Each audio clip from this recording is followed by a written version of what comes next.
Golden State Media Concepts bring you Book Review Podcast, a haven for bookworms of all ages and the widest genres, from mystery to memoirs, romance to comedy, fantasy to sci-fi. If you love to read, this is a podcast for you. It's the Golden State Media Concepts Book Review Podcast.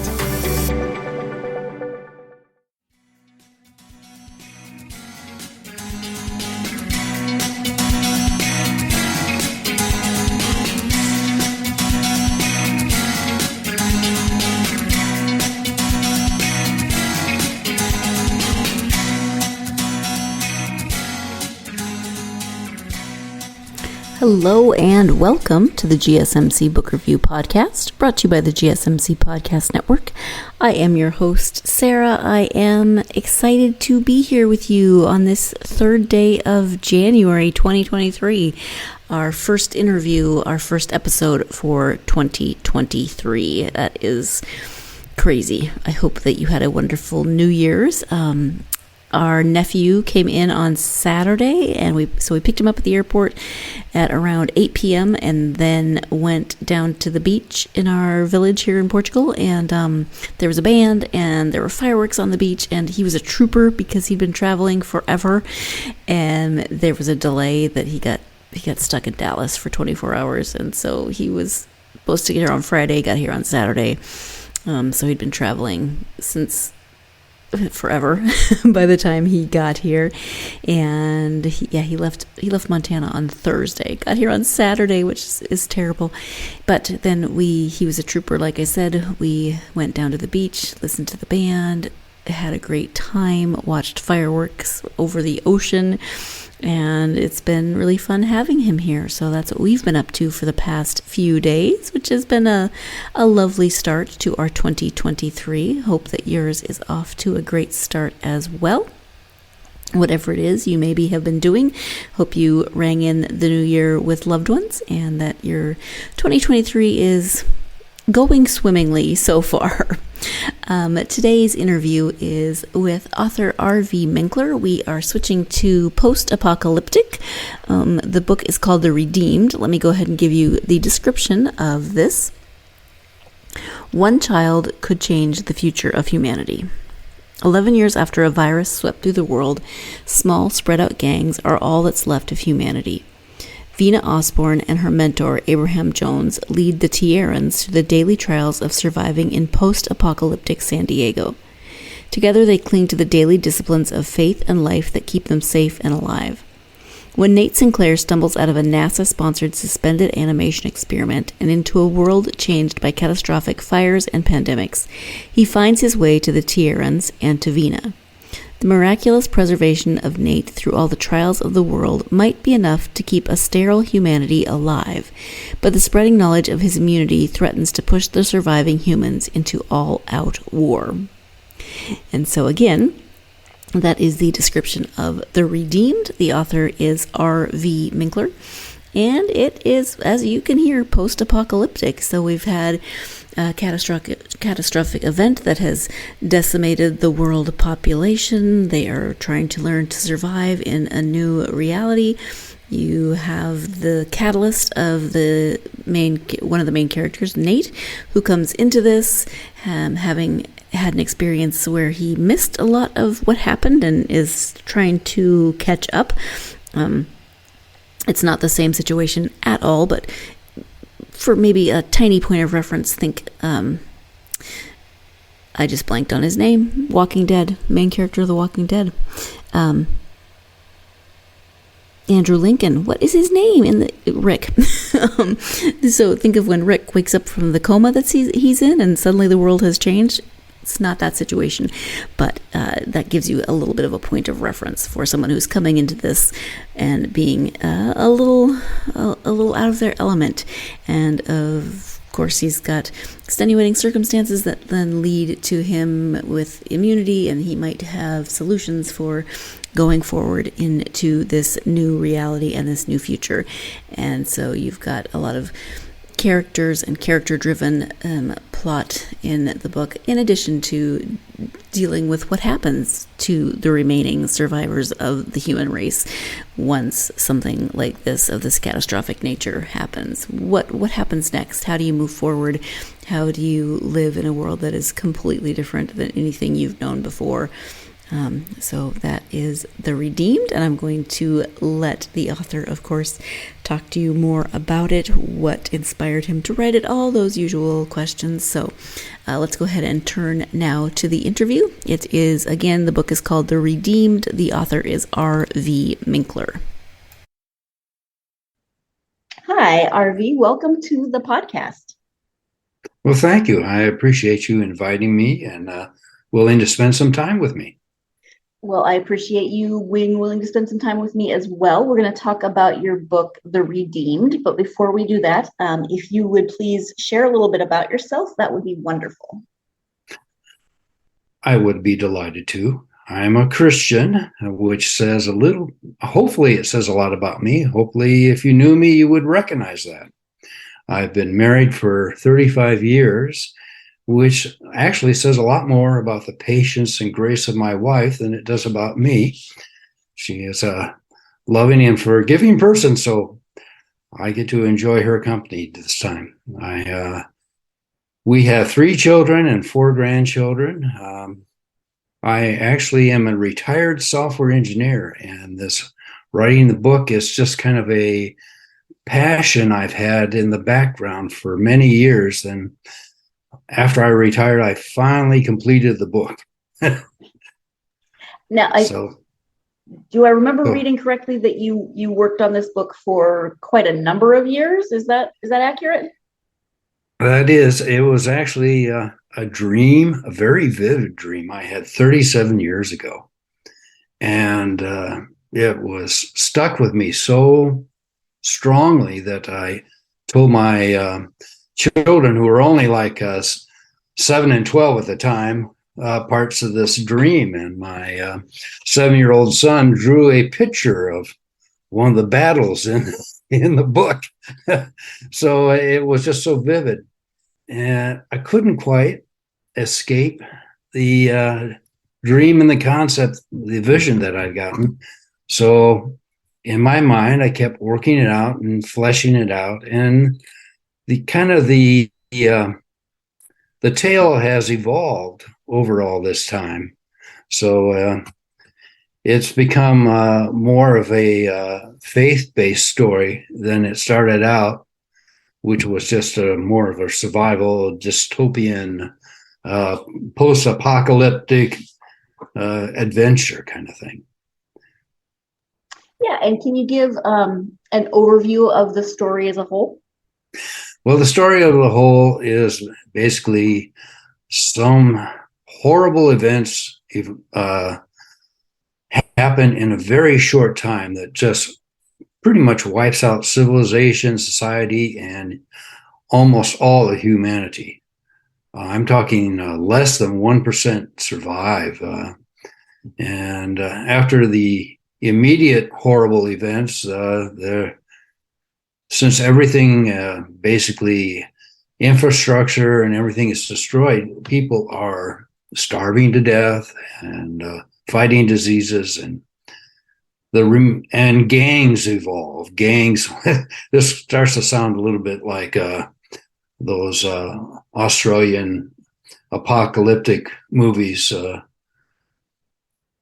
and the gangs evolve that steal resources. And so my story revolves around a tribe of Christian survivors who banded together, united by their faith, to survive in this world. And the story is pretty much starts out 12 years after all these horrible events and their survival, and all of a sudden a mysterious stranger gets introduced to the story and changes the dynamics of the future. So does that give you enough on it? Yeah, that's a good beginning. Might intrigue people to check it out. I'm fascinated by the timing of things, and you had this idea, several decades ago, but it ended up being published just as we were, either in the midst of or coming out of a global pandemic. So you want to talk a little bit about the timing of the publication? Well, that is kind of interesting.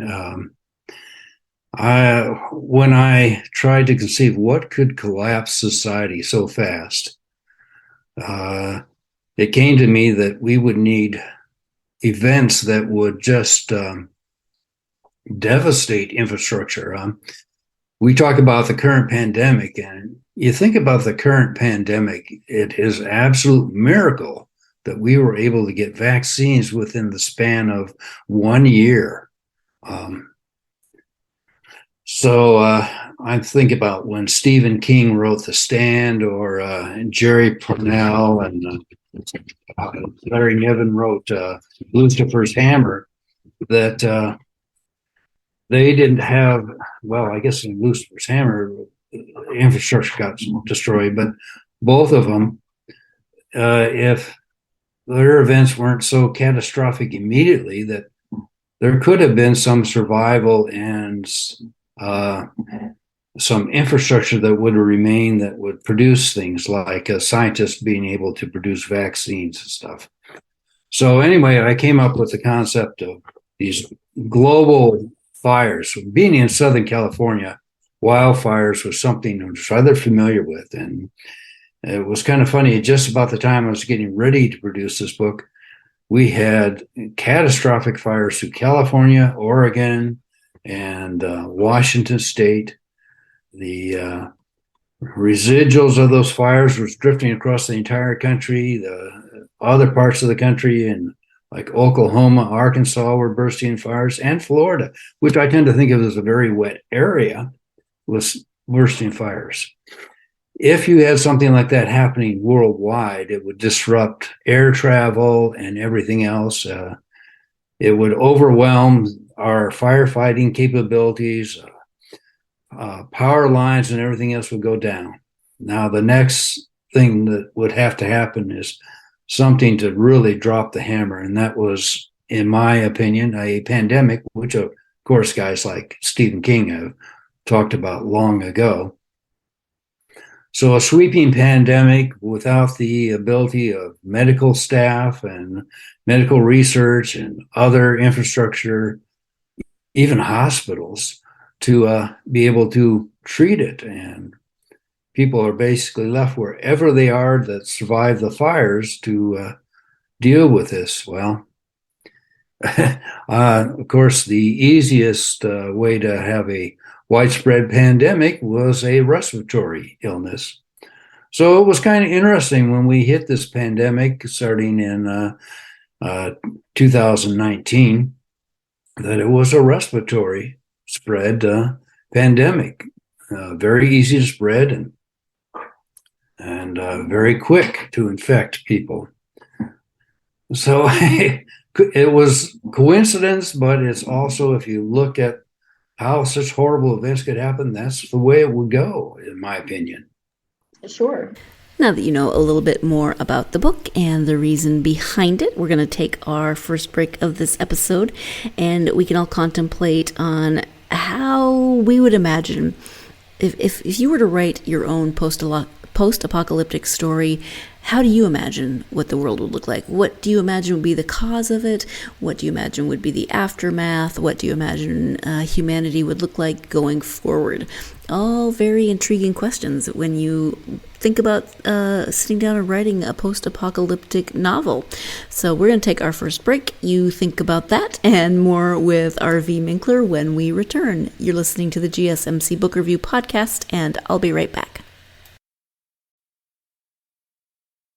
Golden State Media Concepts bring you the Bible Study Podcast. Reflect and journey the Bible as together we study God's Word and be inspired. Bible study made fun and informative for all ages. It's the Golden State Media Concepts Bible Study Podcast.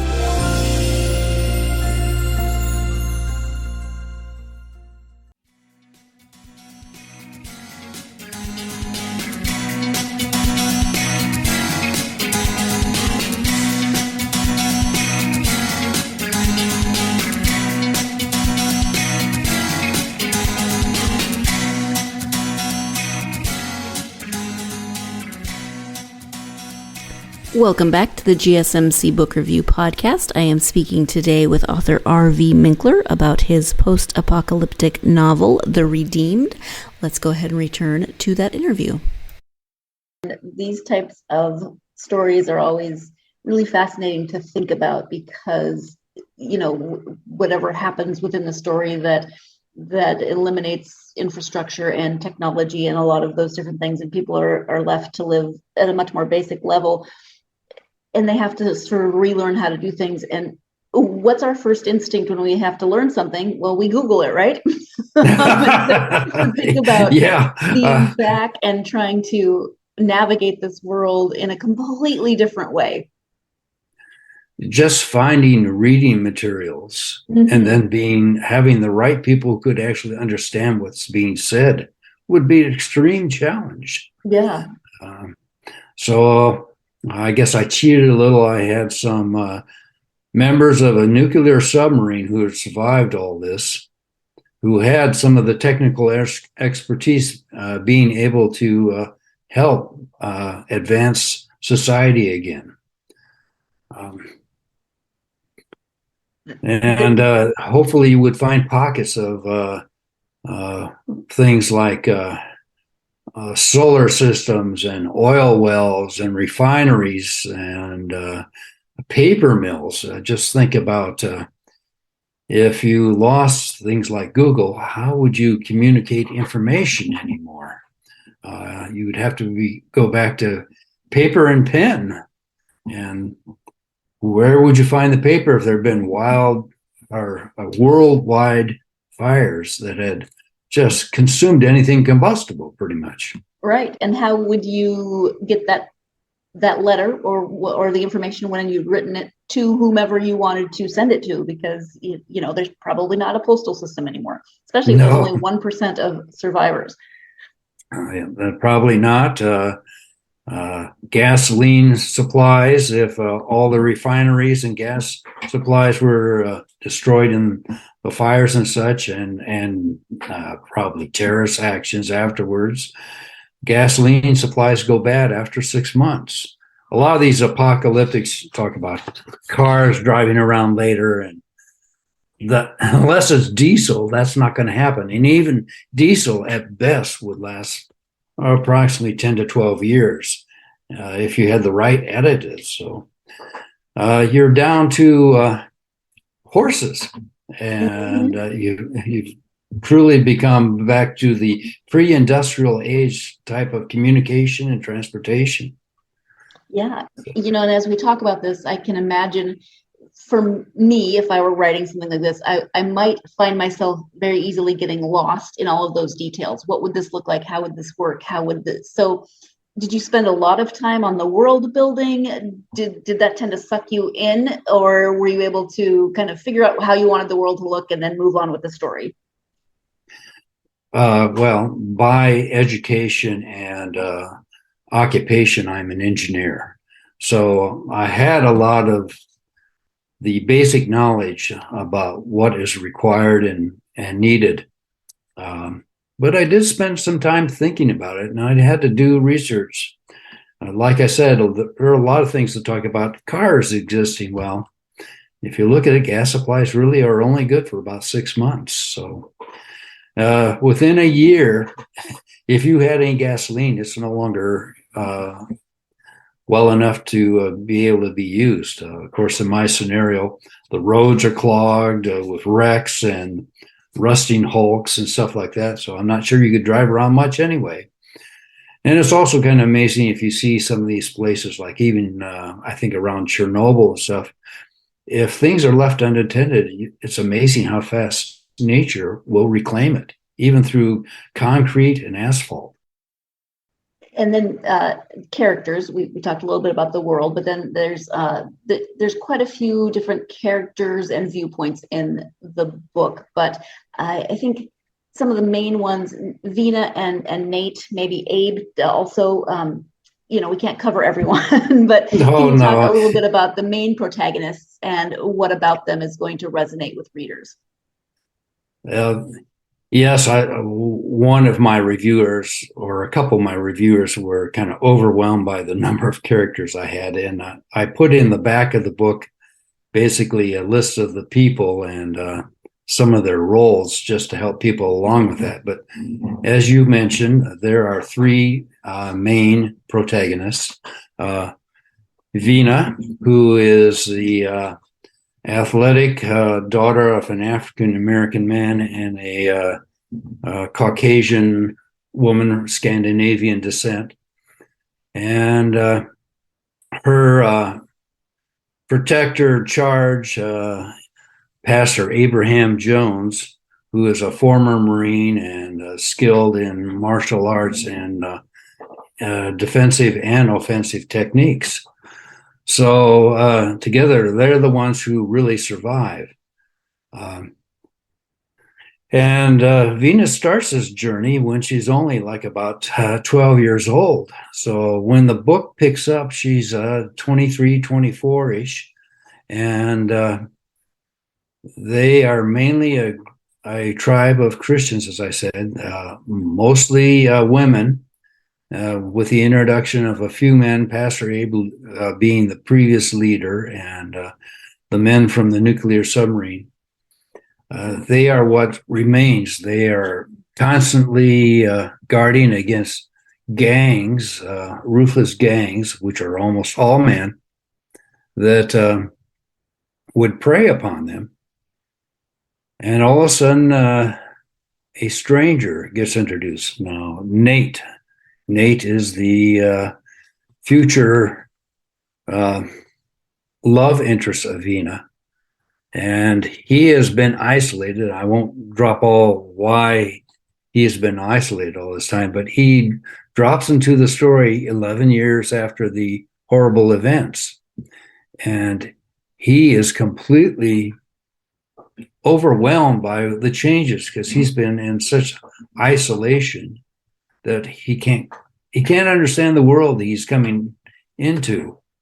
Fortunately, when he drops into this world, he's found by Vina and her squad of female warriors.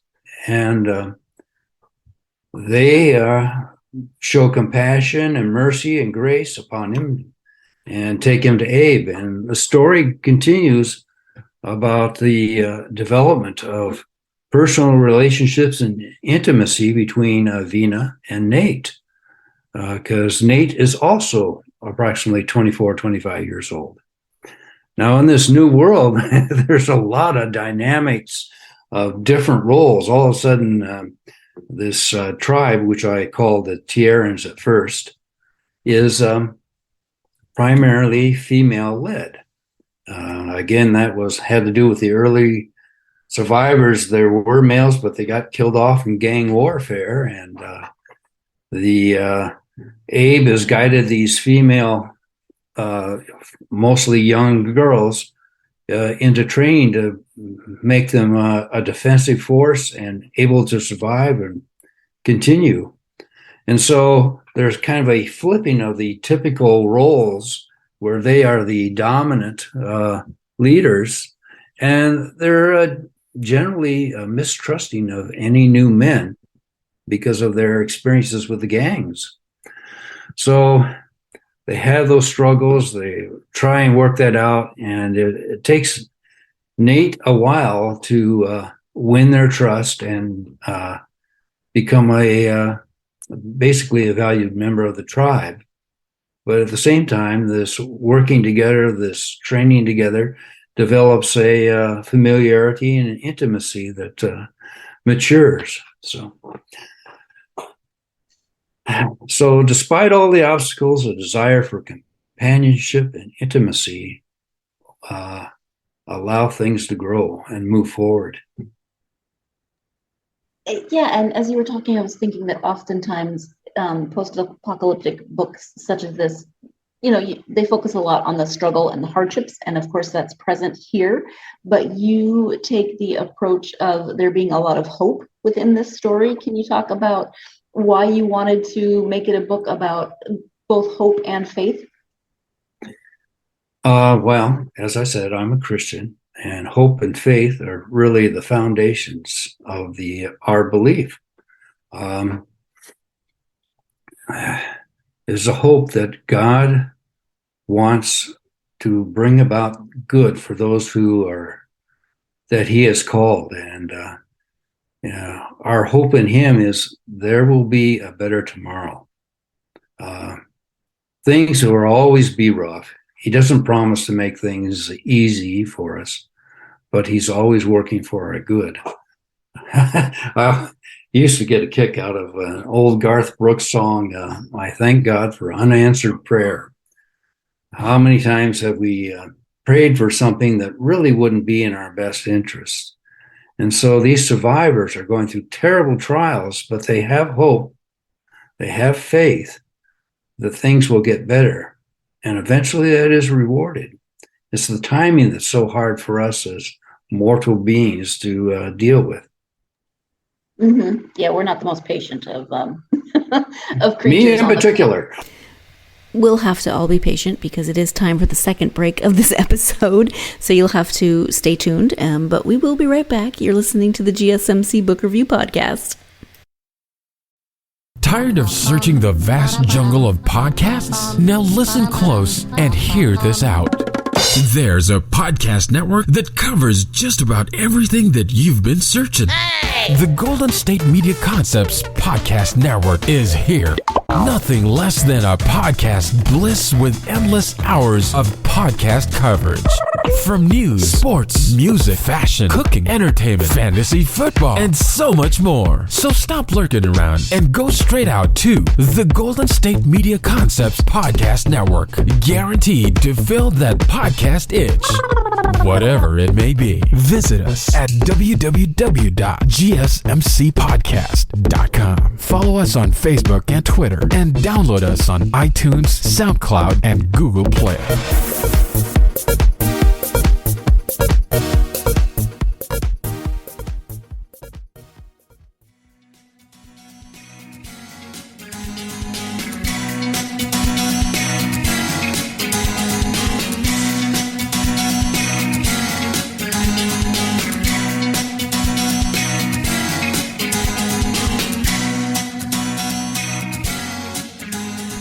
Welcome back to the GSMC Book Review Podcast. I am speaking, as you know, with author R.V. Minkler about his post-apocalyptic novel, The Redeemed. Let's return to the interview.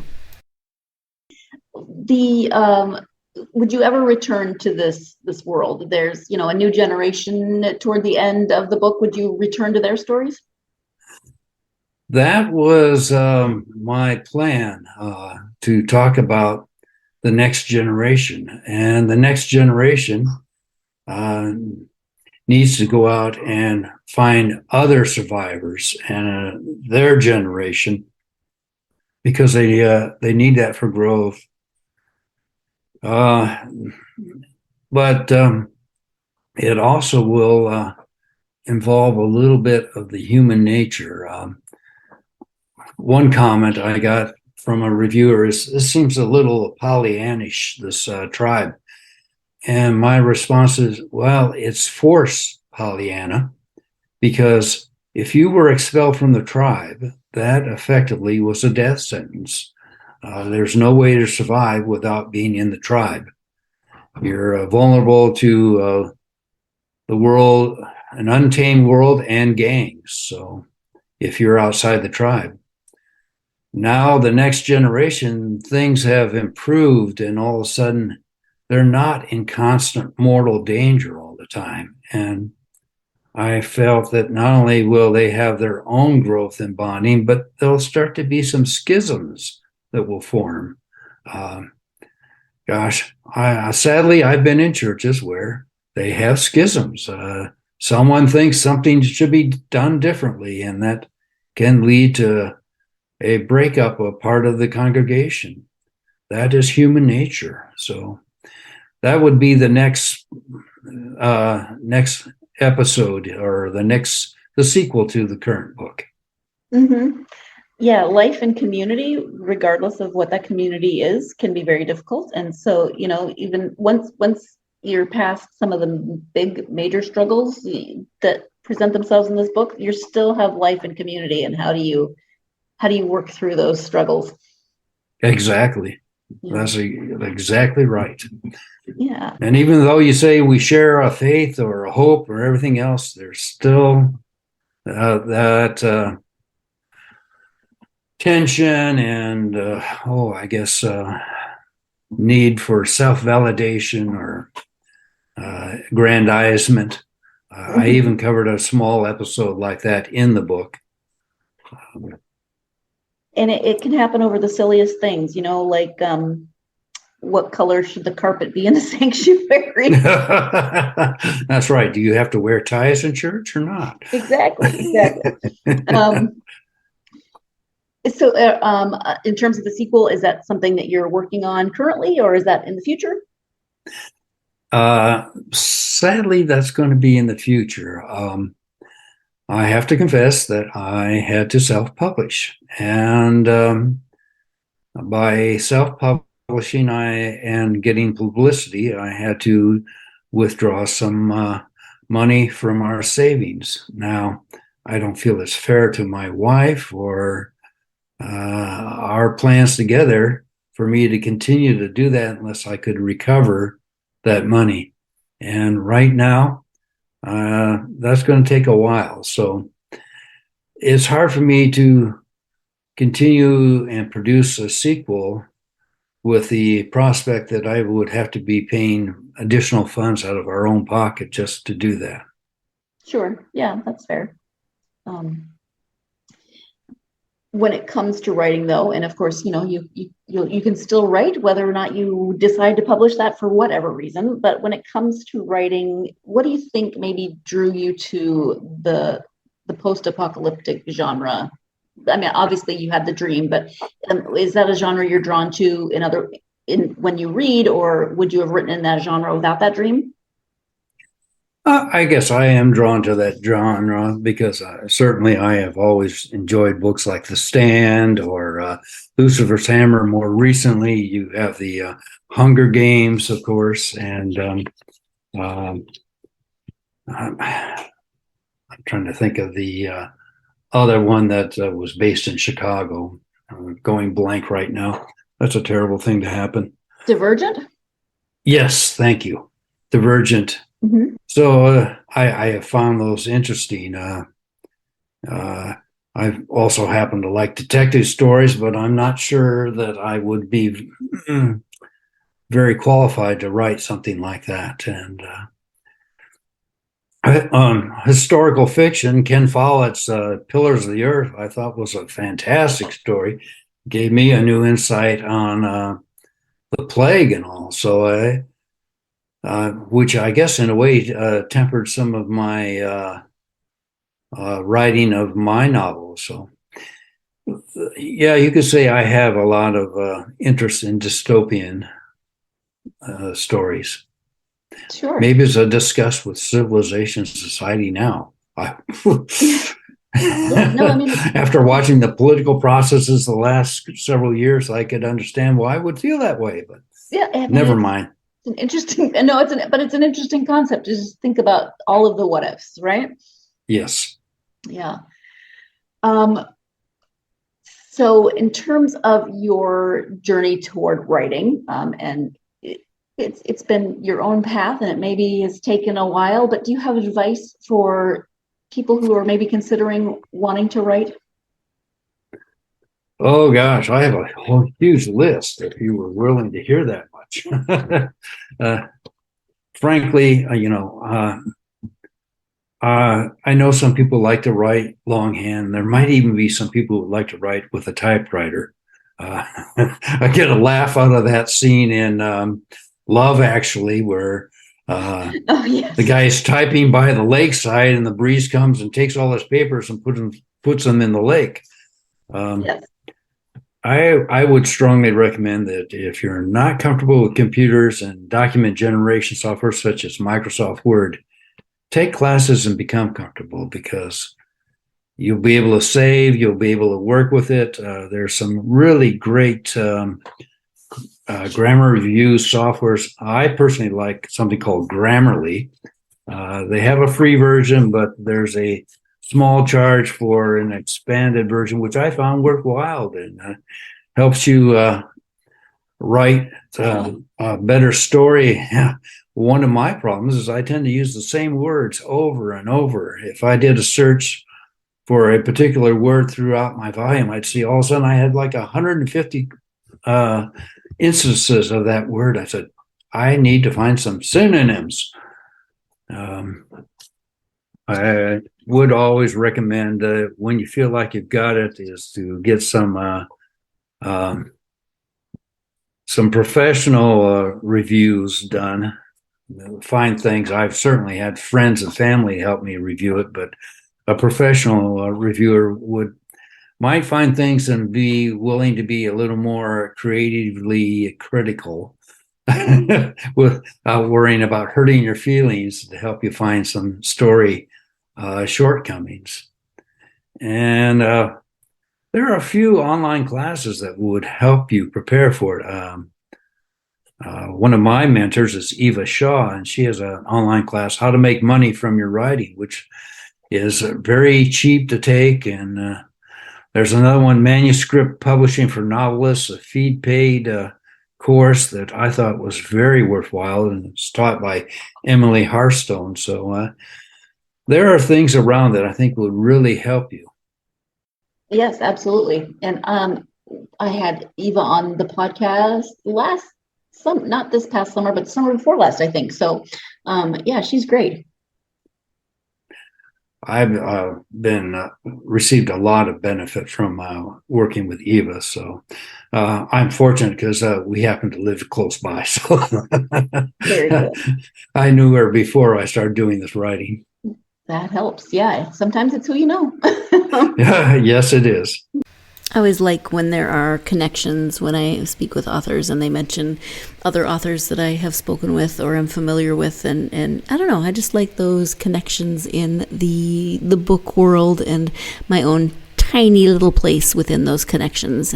So we are going to go ahead and take our final break of the podcast. When we come back, our V will be talking about what he likes to read for his own reading enjoyment. So stay tuned. You're listening to the GSMC Book Review Podcast, and I will be right back.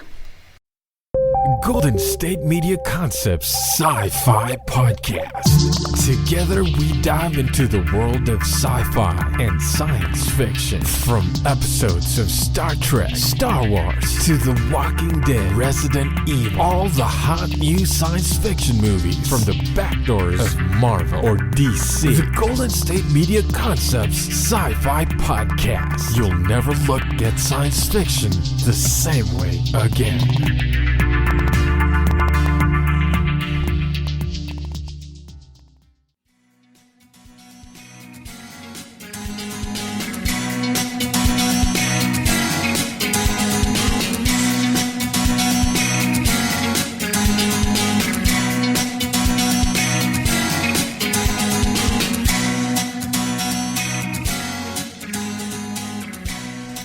Welcome back to the GSMC Book Review Podcast and the conclusion of my interview with author R.V. Minkler. You covered this a little bit, but when you take time to read for yourself, who are your favorite authors? Well, I kind of mentioned J.K. Rowling. Now, see, that's a completely different kind of genre, this magical adventure story. That wouldn't be what I would typically do, but and I had no real interest in actually reading her at first, but I was traveling with some guys and they had one of her books on tape. We were listening to it and I said, hey, that's pretty interesting. So I got into that, and I just love her writing myself.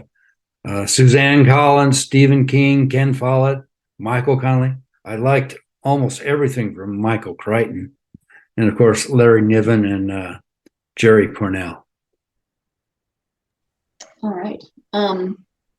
If you were, this is kind of a silly question, but I was thinking about that scene in the book where they come across a town that's pretty isolated and they're able to find books that haven't been destroyed or taken by other people, and they find how-to books, but they also find, novels and poetry. if you had to make room in your backpack while you're traveling for one book that you'll add the weight to, what would it be? Well, the first thing would be some sort of survival guide, because if you don't survive, you're not going to be able to enjoy the poetry or stuff.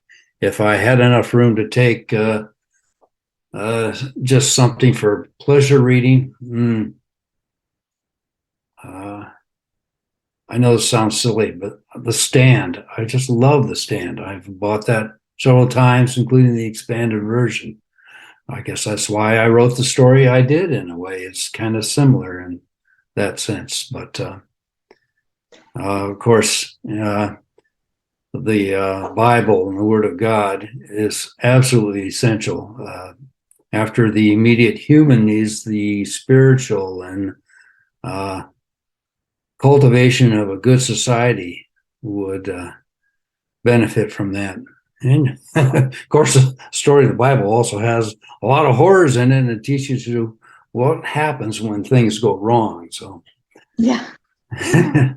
You can find all kinds of community and what goes wrong in those communities, right? Yes. Yes. How about internet presence? Do you have a website? Are you active on social media? Where can people find you? I do have a Facebook presence under rv.minkler. That's my professional Facebook presence. And I also have a presence, an author presence under torchflamebooks.com. That's all one word, Torch Flame Books. Of course, they are the group that published my novel, and they've helped me quite a bit. And so I like them, and you can certainly find my presence there. I'm not real comfortable in exposing myself on social media. I worked for a long time in very restricted access kind of environment, and presenting myself out there is kind of beyond my comfort zone, but I'm there. Sure. Yeah, no, the internet can be a very scary place sometimes, and people are not always nice. Oh no, the anonymity or being anonymous and being able to say harsh things seems to be a favorite pastime of some people. It does seem to be that, yes. Well, is there anything that we haven't covered during our time together that you would like to highlight at this point? The only other thing I would say for aspiring authors is to persevere. There will be rejection, but if it's in your passion, persevere. Certainly, that's what I had to do. Like I said, it took me 37 years to finish this novel. So, yeah, actually, hopefully the people who read it enjoyed it. That's what my desire is, to read a story that you enjoy and sweeps you away from your current cares. Mm-hmm. Yeah, if anybody needs an example of perseverance and someone who really worked to make that a reality, they can look to you. That's very impressive. Oh, that's very kind of you to say. Well, thank you so much for your time and speaking to me. I really appreciate it. Well, it was delightful to talk to you, and thank you. I appreciate the opportunity. So, of course, thank you once again to RV for talking to me, taking the time out of the beginning of his New Year's weekend to talk to me about The Redeemed. If you are a fan of post-apocalyptic books, then this might be one that you want to check out. And this one might be compelling if you are interested in, there's all kinds of different groups that would come out of a post-apocalyptic situation like this. There's all kinds of stories that would come out.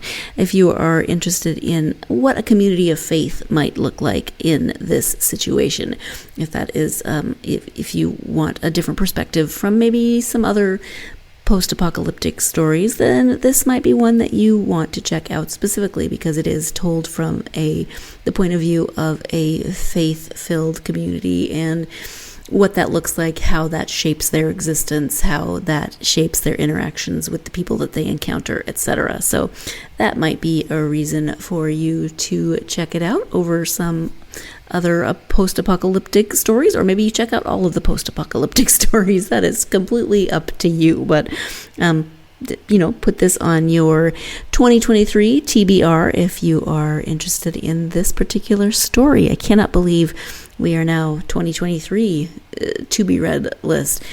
Of course, if you're anything like me and most readers, your 2022 TBR list never got finished, as neither did your 2021, 2020. We're still all in the never-ending to be read list cycle, I would imagine.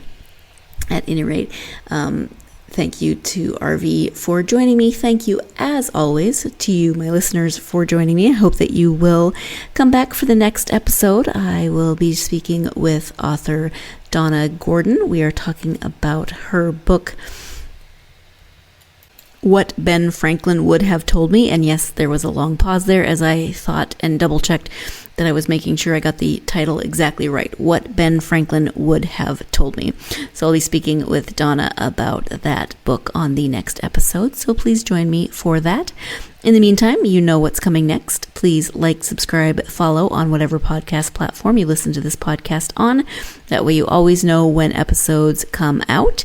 Also, a review is wonderful, just like you leave reviews for your authors and your books that you read. Hopefully you do that, because it really helps authors, especially debut authors and indie authors maybe who aren't as well known. Really helps to get their books out to other readers.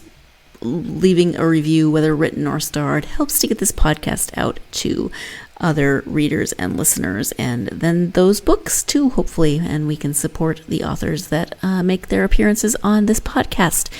Also, if you would follow the podcast on social media, Facebook, Twitter, Instagram, and TikTok.